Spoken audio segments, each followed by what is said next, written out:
From the Fathead Studio in Speedway, Indiana, this is The Skinny. Oh, there you are, sweet Jesus. Come back to Papa. The highs and lows, are just can be pretty brutal, that place. But, I think that's what is so fun about it is the challenges. I saw Will Power smack the wall out of 4 with 10 to go. I mean, he's still going. Dixon? No. Connor. Oh, Connor, yeah. Yeah, welcome back to the show. Yeah, Connor, and, well, you got to pick a direction, pal, and I'll stick with you. Oh, I don't know. You lose track about halfway through. I go to move when it's full of methanol. Both of them are full of methanol. Big bang. I turn around and the glasses are smoking. And he goes, whoa, good thing you gave me those, right? I'm Scott Dixon. I'm Antron Brown. Hey, I'm Ron Cap. I'm Connor Daly. I'm James Hinchcliffe. I'm Austin Prock, and this is The Skinny. Welcome, ladies and gentlemen, to The Skinny. We're excited to bring another young gun on here from the NHRA. I'm Ken Stout. That's Rico Elmore. He is definitely not the young gun, nor is the guy running the controls and Michael Young. However, the guy that's sitting to my right is a young gun. He is the grandson of Tom Prock. He is the son of legendary tuner for NHRA and championship-winning Jimmy Prock. He drives for John Force Racing, the Montana brand car, a top fuel car, and he's extremely good at what he does. Welcome back to the show, my friend, Austin Prock. Thank you. Thanks for having me. I'm glad to be back. Yeah, exciting stuff, man. I know you're towards the end of your season here. Matter of fact, as soon as we're done with you, you're blasting off to the airport to head to the last couple of events for the year. But it's been a solid year, man. Congrats. Yeah, it has been. We've had our ups and downs, but we're really hitting our strides right now when it counts. And, the countdown playoff system's playing right into our hands. And I think we got a race car to go win these last 2.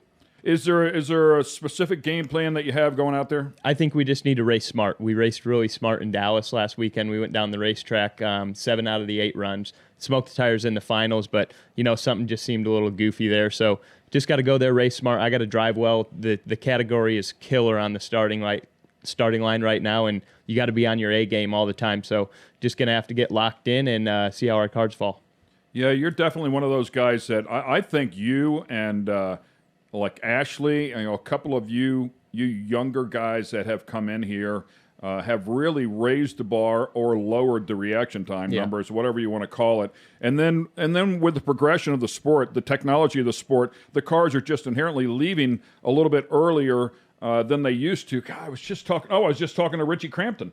And I said to Richie, man, those cars leave so much better now. And he said a chunk of that is how the frame is actually developed now. He said they're stiffer, the car doesn't have so much flex, and it leaves a little quicker. He said my average lights were like 070s, and now you'll get tattooed with an 070. Oh, yeah, 70, you're, out to lunch. You'd be eating a sandwich up there. You got to be 30 or 40 every time you go up there. Even a 55 light, more if you're racing a good guy, you could get hole shotted on that. So, I came into the sport in 2019 and kind of ruffled up some feathers on the starting lines and lowered the, average over the season down to I think I was 57 or 58. And Justin Ashley, he's been coming for me, and he's got my number right now. So I've been chasing him. But last weekend, I did some digging and found a little bit more energy in myself and was hanging right there with him. So hopefully I can finish out the last 2 races of the season like that. You found more energy. Who talks faster, you or Justin? Yeah,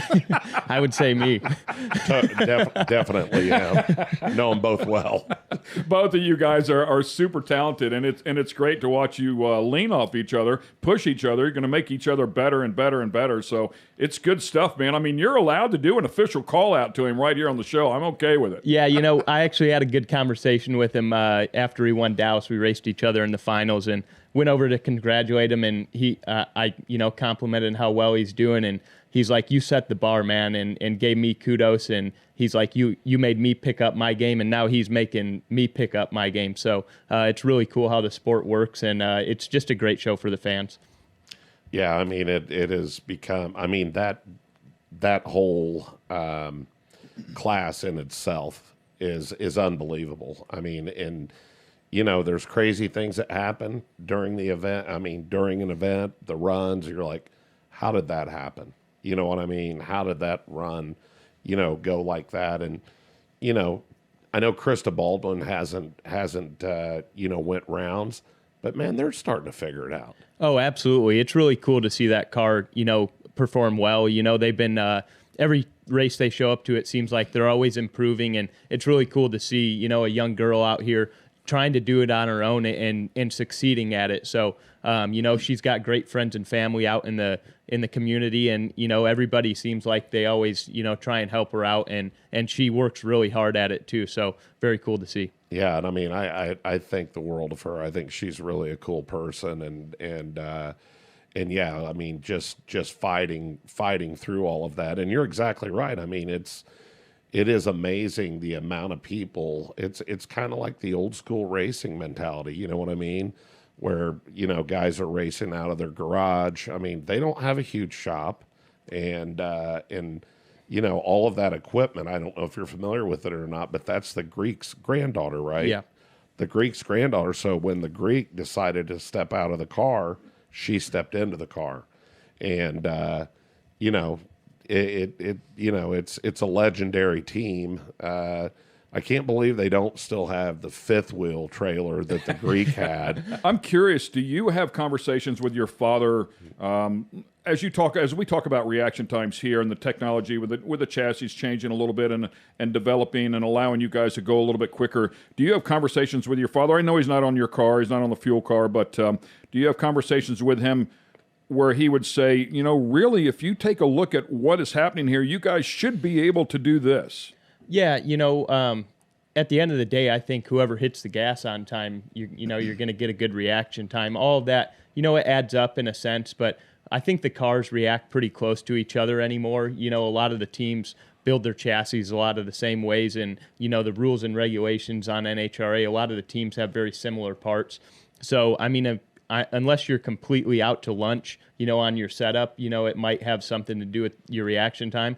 But whoever, you know, hits the gas first is going to win. He talks fast and he drives fast. We'll take a quick break here. We'll be right back with more from young Mr. Austin Prock. He was hitting the throttle, how he would hit it on his Pro Stock motorcycle, and he was almost a tenth slower than I was. Wow. And he. The Skinny is brought to you by Toyota. Toyota, let's go places. Lucas Oil. Lucas Oil, keep that engine alive. General Tire. General Tire delivers. And Fatheads Eyewear. Fatheads Eyewear, hardcore since '04.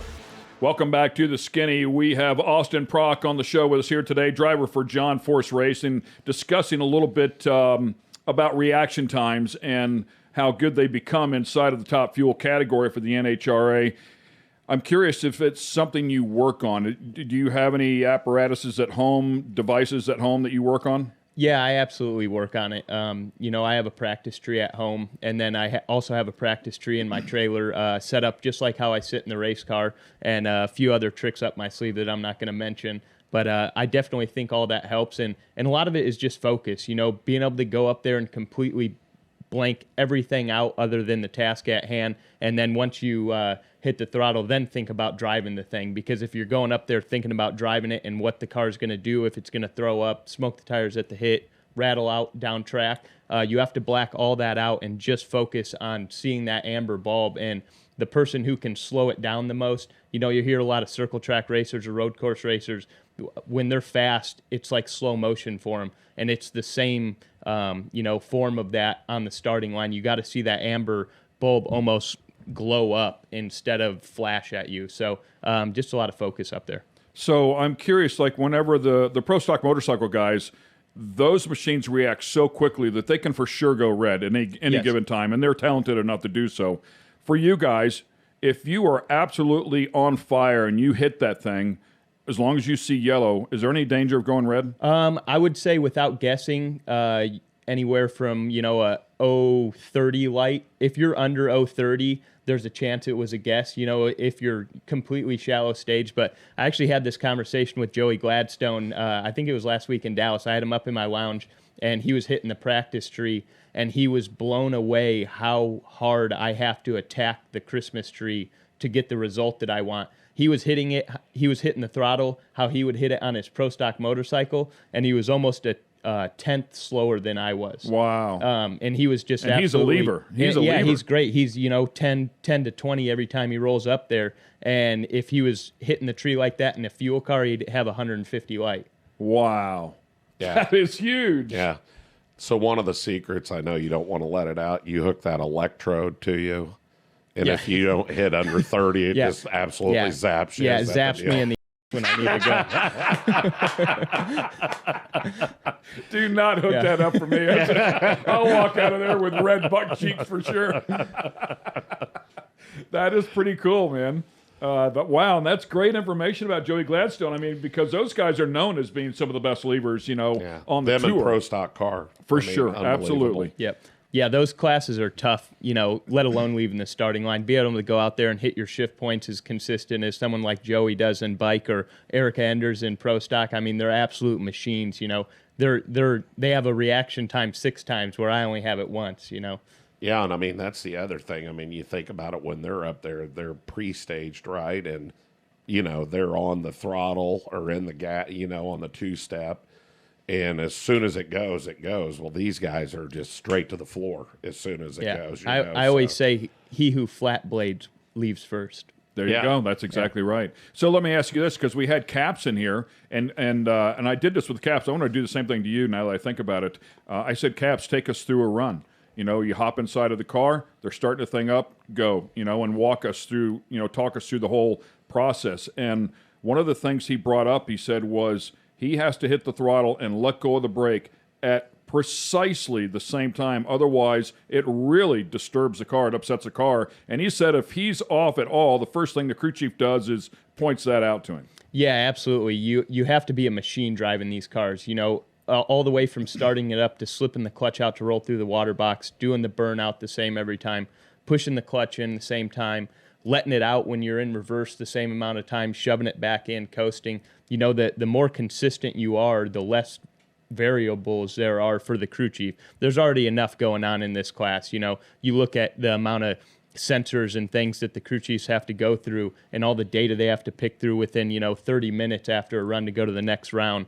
And if you just simplify that for them, it goes a really long way.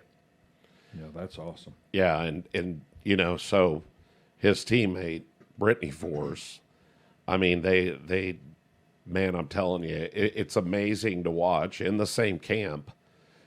John and Robert's car, they're still all ran independent, right? I mean, nobody's really sharing much there. I'm on assuming. John and Robert's car, they I wouldn't say the cars are identical, but they're fairly similar. My Dragster and Brittany's Dragster are quite a bit different.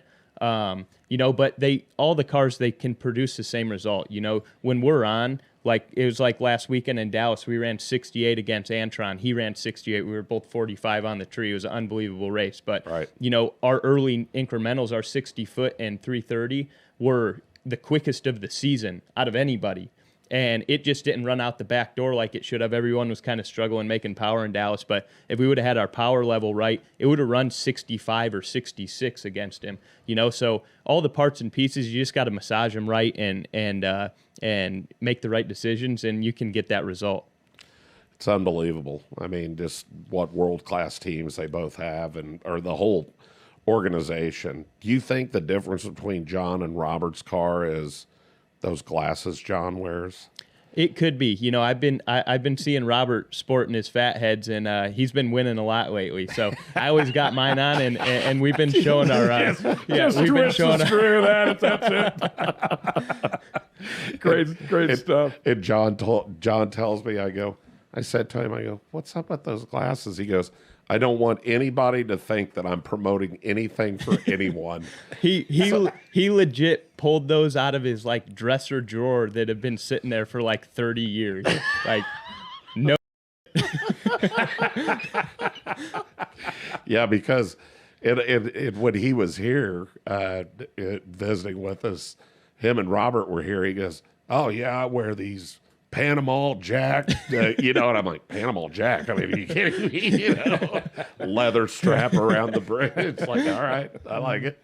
So when you say it's interesting to hear that your car and Brittany's car is a good bit different. So if you guys land on a setup and she's out to lunch, they can't necessarily come to your car and say, this is what's working, or have they done it long enough to know, well, if he's doing this and we do this, it should be close? You know, the crew chiefs, especially the good ones like we have at John Force Racing, when you have an issue, you can, no matter what the setup is, you can go in there and kind of see what's going on. You know, and that's one great thing about John Force Racing is we have an elite group of crew chiefs. We call it the Brain Trust. And when anybody's in dire needs, you can go over there and get help from anybody you want amongst the team. So we're all open to sharing information, but it's not always the best to, you know, have two cars that are absolutely identical, because if you have two that are a little bit different, you can learn, you know, different avenues and see how things work. And don't get me wrong, having two cars that are same as well too, but you know, you can be successful either way.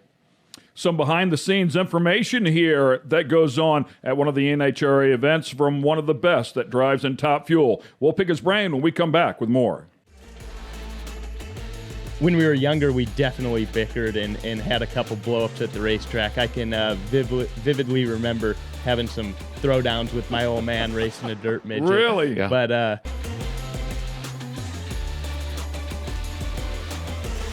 Welcome back to the Skinny. We're having a great time here on the set with Austin Prock. We were sitting together at Lucas Oil Raceway Park, Indianapolis Raceway Park, if you will, and watching the sprint cars and watching the midgets, and you sat down and you said, oh, man, this is my favorite racing of the year. You were geeked up, man. yeah, I absolutely love that racetrack, and you know, have great memories of running a midget around there. I loved racing the pavement midgets. It was by far my favorite race car to drive. You know, I was very successful in it, which, you know, probably leads to some of my appreciation for it, but love any open wheel car, love just being in the seat of anything. I was surprised to read that you actually spent some time in Tony Stewart's shop when you were a young man. Yeah, so I met Tony when I was young. I think I was, 10 or 12 years old, just getting a start in quarter midgets. Met him at the Fort Wayne Rumble, and the first time I met him, we just hit it off. He kind of took me under his wing, and as I grew in motorsports and got out of quarter midgets, went into Ford Focus midgets, and when it was time to get in a big show midget, I gave him a call, and me and my dad had just purchased one with my family, and he gave me access to his entire shop. So I raced out of there for about 5 years, moving up through pavement midgets, dirt midgets, sprint cars, and I wouldn't be anywhere near where I'm at right now without him. He helped me out tremendously. I learned a lot of connections and learned from a lot of great people, some of the best crew chiefs in open wheel. National Midget Driver or Car Driver, is that Driver of the Year?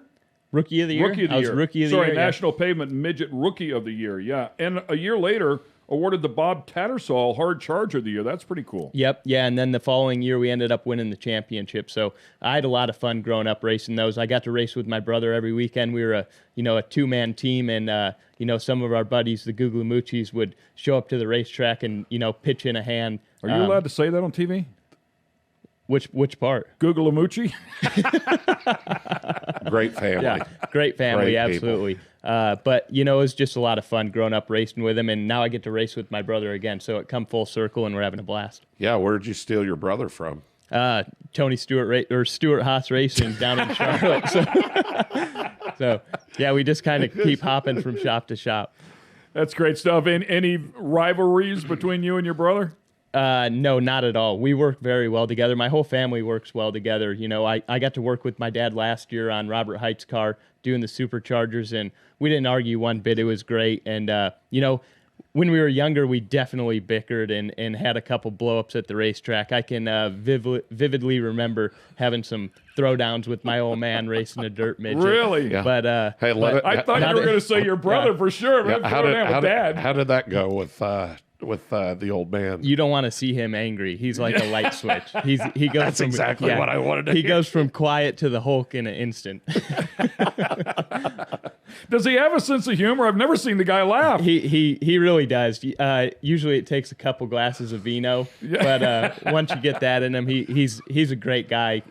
He can be really funny, and when he does, you got to appreciate it because you don't see it that often. I always liken those engineers and crew chiefs to they have senses of humor, It's just that we're not smart enough to entertain them. We don't make them laugh. Yeah, It's we're I need boring. somebody more than you. You know what? You know what the best is when him and Ricky Warner get together and they throw down a couple cocktails. Those two going at it, talking about camshafts and valve train.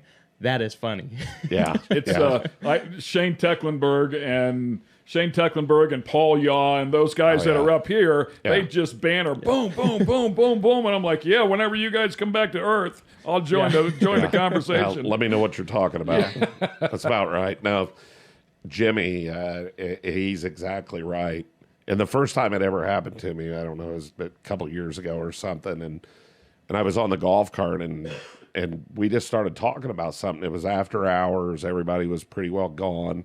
And believe it or not, we were almost one of the last people to leave the place. And they happened to, shocking.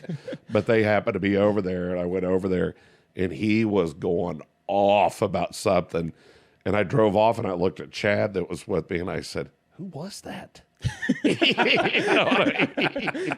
Because it was so awesome. Because, man, he goes up to the line, and I mean, dude, he is laser focused. Hey, Jimmy, how you doing? It's like he may hear, he may not. You know, it just keeps up on the ripping. starting line, a chick could take her top off, and he wouldn't even notice it. Yeah. No, he's in the zone. I mean, I would argue when he drives through the gate in the morning, you know, he's in the zone. That's the way those guys are. They're there for a reason. Yeah, he lives, eats, breathes, sleeps it. You know, he's diehard. Well, that guy he has to answer to is no joke either. You know, so I'm sure he's very, very well prepared. Yeah, absolutely. You know, but that's why he's there. and has been there for a long, long time. And my guess is that's why you're there. You know, John certainly sees that dedication, you know, and that ability, that mental strength to focus in and stay there. The way you speak, the way you move, there's something to that, man. And you clearly think quickly, drive well. I mean, all that stuff ties in together. Yeah, I think carrying yourself goes a really long way, especially in motorsports and in life, honestly. But, you know, Robert Height had a lot to do with getting me in the seat as well. You know, I've grown up around John and Robert, and they saw how much I, you know, really enjoy the sport and how hard I work for it. And, you know, that's one of the main reasons I got my shot driving over there. Great stuff for sure. And if you happen to catch it, he said he was working on a car just about a year or so ago. We're going to pick his brain about that when we come back.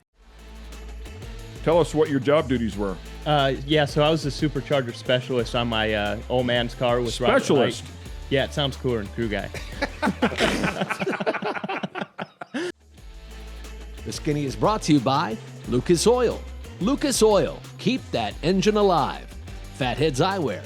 Fatheads Eyewear, hardcore since '04. Toyota. Toyota, let's go places. And General Tire. General Tire delivers. Welcome back to the set here of the Skinny. Ken Stout, Rico, Elmore. We have Michael Young running the controls here today. The lovely Miss Brittany Wright is sitting down below and has just told us all that we are special number one. And then, of course, Austin Prock has joined us as well. Austin on fire here, about to finish out the end of the 2022 NHRA season. You mentioned before, coming out of the pandemic year, John Force Racing took a little hiatus, if you will, came back, and you were actually working on one of the cars. Tell us what your job duties were. Yeah, so I was the supercharger specialist on my old man's car with Robert Height. Specialist? Yeah, it sounds cooler than crew guy. So it was really cool to work with my old man. You know, I always wanted to, and we were honestly a little nervous going into it because we hadn't worked together in a really long time, and if it didn't work, it was going to be a painful year, you know. So everything worked out really well. I learned a lot about the superchargers. He learned a lot about the superchargers. We worked together very well, and it was honestly a blessing in disguise. Yeah, I would think that in that particular scenario, you're not going to challenge him on any level. You understand the status of your father and how smart he is. So when he comes at you and says, hey, man, I need you to do this, this, this, and he knows he has somebody he can trust like the back of his hand, it has to be a great camaraderie. Yeah, we worked very well together, like I said. And, you know, I would see things that I thought may be wrong. I was kind of naive to I built the superchargers on Alan Johnson's Dragster when Brittany was driving it in 2018 before I got my shot driving. So I had a little bit of, you know, practice with the superchargers, but never really with a John Force Racing supercharger. We build ours in-house, so a little bit of a learning curve, but I pointed things out that I thought may be wrong or right, and, we bounced ideas off of each other, and we had that thing on the dyno every chance we could, tickling a thing here or there, and we ended up making the superchargers almost 2% better, so it doesn't sound like a lot, but in the drag racing terms, that's an eternity. That's a bunch. Yeah, I mean, so you just said something that a lot of people probably aren't aware of. When you said on the dyno, they're probably thinking, really? They put a top fuel car on the dyno? They put a top fuel engine on the dyno? No, that's not what you're talking about. Explain. No, yeah, it's solely just for the supercharger. We'll bolt the supercharger on, it's like a box manifold essentially, and it's got a big steel flywheel in it, and we'll spool it up, and then we engage the supercharger and see how much CFM it pumps. So it was really cool to run that thing. It's kind of sketchy to run because if it ever came apart, it'd go about 2 miles down the road. So there's a lot of energy going through that thing, but a lot of fun. And it was just cool to work with my dad and actually, be able to, learn things with him, not necessarily teach him things, but bounce ideas off and get a good outcome out of it. Is your supercharger, is the dyno, is it electric? Yes, it is. Big electric I motor, think it costs, right? Yeah, it runs for like 3 or 4 minutes, and every pole, just the electricity is like $400. Yeah. Oh my God! Really? It's 3-phase. So Lucas had one when Morgan was still running, and that whole operation. They had one, and it had a Chevy 350 engine. Mm-hmm. Well, that's what I was going to ask you. What is that horsepower number? Is it like 750 horsepower or something that it takes to turn that Just blower? to turn the superchargers over 1,000 horsepower anymore. 1,000 horsepower. Yeah, and when you drop it, does it scream? Oh, yeah, you can hear it. If you're in, John Force Racing is huge. And if you're in any part of that shop, it gets your attention. And if you're right next to it and you don't know what's going off, you'll jump. A quick question for you. So I know they used to replace like Teflon strips in the rotors. Is that still the process? Yes, yeah. So at John Force Racing, we replace every piece of Teflon in it every lap. So that's one of the most fun parts about the job, honestly, is you got to have your stuff together in between rounds because you're pulling ODs, IDs, and stripping both end frames. And if you're fast, you can do it in about 25 minutes by yourself. But you're and getting. Yeah, pulling the ribbons out off the. Yeah, so the IDs inside diameter of the lobe is a white strip that will pull through. You just have to cut the ends off, and then you'll pull a OD. You have to pull it through, and then you have to put it up in a rotor lathe, and then trim it to the specific height to fitment of that case. So when you're cutting it in between rounds, it's when you cut it cold, it's a different measurement than when you cut it hot. So as the day goes on and the stuff gets hotter and hotter, you really have to have your stuff together to make sure that's consistent because if it's not and it's down on boost, you're going to get the wrath of Jim Prock. And you know what that is? That's why he's called a specialist. Well, it's so cool. You've already opened up so much stuff here today. A couple of things. First of all, for the fans at home, and they wonder, these are professional racers, $1 million budgets. What is the difference? And right. Multi-million. But what is the difference? Well, that's the difference. That knowledge and that extra work to make sure that supercharger is prepped perfectly every time because, like you said, you want to eliminate some of those variables for the crew chief so he can put that same tune-up in it and know that nothing's changed inside of the supercharger. Conversely, the drivers themselves, you think, I could hop in that car and drive it. Well, I got news for you. You're probably not going to hop in that car and drive it, and if you do, you're not going to drive it like those guys. Yeah, absolutely.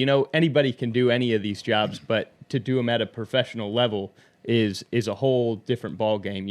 Like when you're building these superchargers, that forces the blower guy has to fit each blower by themselves. So we'll get rotors, and then we'll get a case, and we'll get end frames, and you have to measure all of these things, chuck the rotors up in the lathe, machine them down to the right fitment. So even just alone servicing it at the racetrack, preparing it to even get on the race car. It takes days to build one of these blowers, and you got to really treat it like jewelry. You're getting down to thousandths of an inch on some of these measurements, and it's got to be perfect.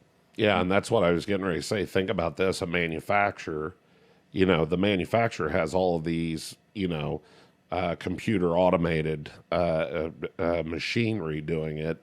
And these guys, I mean, literally are doing it right out of a trailer. And I mean, it's super talent. And I don't know. I mean, all of that, I mean, I guess when did they start doing that? I mean, has that always been because I don't remember. I mean, I remember it probably 15, 20 years ago, but I mean, is that about when that started? Or So a lot of we're the only team that has our superchargers. We don't sell them. So a lot of the other teams have different superchargers, and they can get 4 or 8 runs on ODs and IDs, and they don't have to service it at all. The blower guy literally lifts it off the race car and sets it on the bench, measures it. If it measures fine, then good to go. We're one of the only teams that does a full service on it, and at Forces, it's just always been that way, the way it was designed, and we're running with it, and we've had a lot of success with it. Incredible stuff for sure. Great knowledge of behind the scenes of what it takes to compete at that level on the NHRA and to have a shot at the championship. That is the key phrase, by the way. Plenty more to come from this young man. He is a wealth of knowledge here today. It's been a great show. Stick with us. I think it would be really cool to race against John Force because my grandfather did as well. To line up there a few generations later and go to battle with him. I'd definitely take the top bulb out on him. We've been having a great time with Austin Prock here on The Skinny. Hope you've enjoyed the show up to this point. We're going to talk to him a little bit. We're going to go back to that oval track racing because he was so successful there. If you happen to catch that in the previous segment there, how about 139 races, 27 wins, 84 top fives at the end of that era? Obviously, you're very tickled where you're at, and you're not going to leave this thing anytime soon. But given the opportunity, would you do both? I would absolutely do both. Racing with John, I have arrangements where I can't, go out and mess around in that stuff because if I went out and got hurt, it would look really bad on paper and with the sponsors. So I'm fully focused on drag racing. But, if I ever do get the opportunity, I would love to go back and do that. I love racing the Chili Bowl every year. That's one of my favorite races. I got to do that in 2021, when I didn't know, what my predicament was going to be driving in drag racing, and got to go do that. And I actually had my best finish at the Chili Bowl, and it'd been about 6 or 7 years since I even sat in a midget. So that was really special. Got to race with Brody Hayward. He was is a great friend of mine, and helped me out back in my midget career. So I would love to go back there and do that for sure. And what was that finish? So we were in we locked into the C main or into the D main on Saturday. And nice. We were in a transfer position to get. I think we were running 5th in the D main in a transfer spot to get into the the big show. C main is the start of the big show, and got taken out. So we were well on our way, but just a little bit of bad Chili Bowl luck. Those rat bat. That's the way it goes, Michael. Yeah, I had a quick question, Austin. When you were growing up, you say the love that you had for the oval track racing. What did you want to do? What was your ultimate goal when you were a kid? What was your dream race or your dream form of motorsport to do? Honestly, as any circle track kid, I wanted to go race NASCAR or IndyCar or something like that. And the older I got and, listening to some drivers, I'm not going to name any names, they didn't really enjoy the stock car racing or anything like that, and it kind of turned my ear. And then I was like, well, maybe I could just go make a living in doing World of Outlaws or something like that. I absolutely loved that series and loved that class of race car. But when John Force gave me the opportunity to come drive, it was just something I couldn't say no to. And my entire life, I always said, I will never drag race unless I get an opportunity to go drive a funny car or a top fuel dragster. And I got that opportunity and couldn't pass it down. Wow. What a prima donna. You're going to go big. I mean, say it out loud and it'll come true. Either I'm running the big cars or I'm not doing anything. That's right. It's funny that you put it that way because I think you're so honed in on, like you say, the World of Outlaws. It's such an exciting form of racing. And boy, we've heard that from the best in the business that have gone, Tony Stewart is a great example to, run NASCAR, make a living there. Okay, I'm finished with that, retired. Let me go back and do what I love. And that's climbing inside of a sprint car. But a lot of times if you're focused on that and you know that all you really want to do in drag racing is a fuel car, a level of a fuel car, you probably kind of dismiss that. You understand even you, I mean, your chances of getting that opportunity are extremely slim. I would say slim and none, and slim's out to lunch, right? But it did happen for you, but you probably didn't entertain the idea too much when you're looking at a sprint car. Yeah, I never really thought about it until I got the call, and then it was on the table. And, it's one of those deals, like the first time I ever drove the funny car, I was nervous as could be, obviously. Essentially, all I did up until driving that funny car was crash courses in Super Comp Dragster, A-Fuel Dragster, and a Nostalgia funny car with Frank Hawley. And, those are great cars to learn in, and he's a great teacher, but by no means are they up to pace with what I'm about to get into. There's no real nice stepping stone. And Danny came up to me and he said, "You either got it or you don't, kid." And that kind of hit me, and I just went up there and just drove it. These cars are so fast, you really just have to drive on instinct anyways. You have no time to think, and fortunately I had it. Yeah, and we should tell the fans at home, licensed in both Top Fuel and Funny Car. Yep, yeah, I'm one of the few, which is very cool. Obviously my heart is in Funny Car. That was the first car that I got to drive, and my grandfather drove Funny Car, and I think it would be really cool to race against John Force because my grandfather did as well. To line up there a few generations later and go to battle with him, I'd definitely take the top bulb out on him. And for those of you at home, if you don't watch NHRA drag racing, there is nobody better in the business than John Force at knocking that top bulb out. Yeah. He's already hungry after. Yeah, blinking or yeah, whatever tricks he's got up his sleeve. I'd come with all mine. Yeah, I'm telling you, and you probably got another 10 years. I mean, he'll be, he could be in his 80s, and you may be able to get up there. Yeah, so. I mean, he's still getting it done. He's fourth in the points. He complains about his driving, but he's still turning on win lights, and car runs really well. That whole team, that Peak team, does a great job. So, it's really cool to see. It's like, he could be your grandpa, and he's out there wheeling with the best of them and getting it done, and he still intimidates people on the starting line, and there's a lot to say in that. I mean, he's got like another 20 years. Greek was there until he was like 90, I think. Does anybody know how old the Greek is? Yeah, I don't. And I don't think he would tell you, but I told Stewart, I said, here's the deal. I said, you go out there, and I said, man, you got another good at least 20 years, and you look at Force. He's like, yeah, that ain't happening. I said, watch and see. Super good stuff here as Austin Prock is sitting alongside. He said he got the call, and he was excited to take the opportunity and make the best of it. Let's find out a little bit more about that call.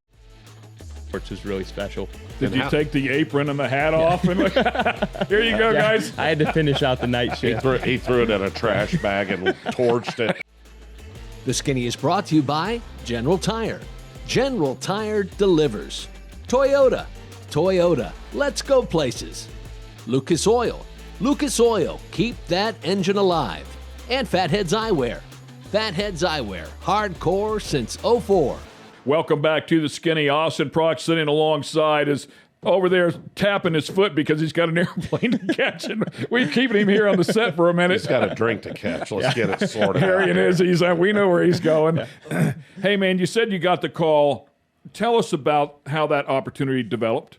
John called and he had an opportunity for me to replace his daughter or him get out of the seat. There was two options. He knew he was going to need a driver, and he wanted someone that he felt was family. And the Prock family has been around him for a very long time, and we both consider each other family. And that's exactly what John Force Racing is all about. It's a family organized team, and there's nothing better than racing with family. So I'm glad I kind of fit into that scenario, and he gave me the opportunity to go test one of his funny cars. Did you know the call was coming? I did not really. I think my dad maybe had some talkings with him, but didn't really mention anything. And then it all kind of hit at once. And I mean, it was like unbelievable. You couldn't. I think I was actually working at a restaurant at the time when I found out. And I remember I was like, I got to go out and take this. And I came walking in, and it was like, you got struck by lightning, just tingling all over. And, it's every kid's dream to go professional racing, if you're in motorsports. And to get that call, especially at a young age, it was 2017, so I think I was like 20 years old. And to get that call and be on track to go somewhere in motorsports was really special. Did you take the apron and the hat off? And here you go, guys. I had to finish out the night shift. He threw it in a trash bag and torched it. Out of here. Done. Mic drop. Bye. I can't imagine what that's like. 20 years old, John Force calls you, and he's saying everything you've dreamed of hearing. Yeah, it was great. You know, I'm still grateful for the opportunity. You know, it's only my second year in the sport, and I got a long ways to go, and I still love it every day. You know, I wake up thinking about that race car, and you know, being able to show up at the racetrack and strap in that thing and go to battle like that is unbelievable. Dealing with the fans and everything that goes along with the motorsport, I absolutely enjoy. I dreamt of it, you know, ever since I could think. So to be living that dream is unreal, and I can't wait to keep doing it. Yeah, I was thinking, and of course, you know, we're at the majority of the races, miss a few here and there, but there's nobody more charged up there at the line than him. It is literally like he is getting bit by bugs in his suit, like he's jumping around, squatting down, and I'm like, how you feel? Yeah, good. Yeah, I'm good. I'm great. Trying to disperse some of that energy. Right? I mean, he is, but he's locked in and he's locked on. And I mean, I love the energy of it. You know what I mean? More than anything. And you know, he's talking about the young guns, and you know, it's not the passing of the torch by any means. I mean, but you got him, you got Brittany, you got Justin Ashley, and, you know, and others that are involved as well. I mean, at some point, unless you're Force or the Greek, you know, you usually get out of the sport at some point. And, you know, and we need great ambassadors in the sport like Austin, you know, like, you know, Brittany and so, I mean, and the class is tough. I feel like it's getting tougher and tougher through this year. It seems like it's got, I mean, from the start of the year to now, it's crazy. I mean, it really is crazy how wild it is. You know, going into this season on paper, everybody knew how stacked it was going to be, or anticipated it to be absolutely the toughest field in Top Fuel history, and it has definitely gone forward with that. You know, the crew chief lineups and the drivers, what they're capable of on the starting line, it's absolutely insane. The cars it's like Top Fuel Pro Stock. The cars are running within a few thou of each other, and whoever leaves first is more than likely, if they're both going down the racetrack, is going to get to the stripe first. And it's exactly what you said about the run with you and Antron at Dallas. I was sitting there and I was like, hold on a minute, what's that? Because, I mean, it was when you're up at the line to see what's going on down at the end. I mean, it blew me away. Yeah, so. I got home and I always watched the race to, you know, watch what everyone else was doing. I like to study my interviews, make sure I'm doing all right and things like that, areas I can get better. And, you know, I watched that round and it was within, you know, a foot or two at 335 miles an hour. It's like, that is absolutely insane. It was just a hell of a drag race and great for the fans too. You know, fans love those close races and, you know, the ones where it's a surprise when you see the win light come up on the board. And it's the same for the guys on the starting line. When you win those close ones, it's almost like winning the final round. There is absolutely no question. He is very switched on, very early on in his career, but the future could not be any brighter. Certainly appreciate you taking the time to come on here, man. We wish you the best of luck here going forward. I know you might not be the primary person, but you certainly have a shot at this championship. Yeah, we do, especially with 1.5 points at the final race in Pomona. So, you know, the guys up front, they have to have bad races and we have to have good races to win the championship. But I definitely think we can sneak into the top 5 or top 3. I think that would be a great goal of ours. You know, having a team that got put together, you know, 2 weeks before the Gainesville test session and then coming out here and performing like we have early on in the season and the back half of the season when it counts. So I'm really looking forward to it. I'm going to be on my A game. I know all of my Montana brand guys are, and the Silver Stallions will definitely be swinging. The Silver Stallions. I love it. That's the skinny on Austin Prock.